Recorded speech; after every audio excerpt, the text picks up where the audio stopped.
ചെറിയൊരു പരിക്ക് പറ്റി കിടന്നപ്പോ ആ അമ്മ അടുത്ത് വന്നിരുന്നത് ഞാൻ കണ്ടതാ. അവരുടെ കണ്ണുകൾ നിറഞ്ഞൊഴുകുന്നത് ഞാൻ കണ്ടതാ. അതുകൊണ്ട് അമ്മയുടെ സ്നേഹത്തെക്കുറിച്ച് സാർ എന്ത് പറഞ്ഞാലും അതെനിക്ക് മനസ്സിലാവില്ല. അമ്മയില്ലാത്തതിന്റെ വിഷമം ഉള്ളിൽ കൊണ്ട് നടക്കുന്നൊരു പെണ്ണാ ഞാൻ. എന്റെ ജീവിതത്തിലെ പല ഘട്ടങ്ങളിലും ഒരു പെൺകുട്ടിക്ക് അമ്മ വേണ്ടിയിരുന്ന നിമിഷങ്ങളിലും കൂടെ ഉണ്ടായിരുന്നെങ്കിലും എനിക്ക് തോന്നിപ്പോയിട്ടുണ്ട്. എത്രയോ രാത്രികൾ ഞാനത് ആലോചിച്ച് കരഞ്ഞിട്ടുണ്ട്. അങ്ങനെയുള്ള എനിക്ക് സ്വന്തം അമ്മയോട് സാർ ഇങ്ങനെയൊക്കെ സംസാരിക്കുന്നത് കേൾക്കുമ്പോ നല്ല സങ്കടമുണ്ട്.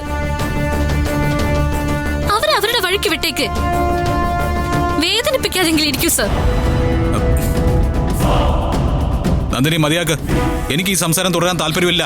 ഞാൻ പറയും, കാരണം അമ്മ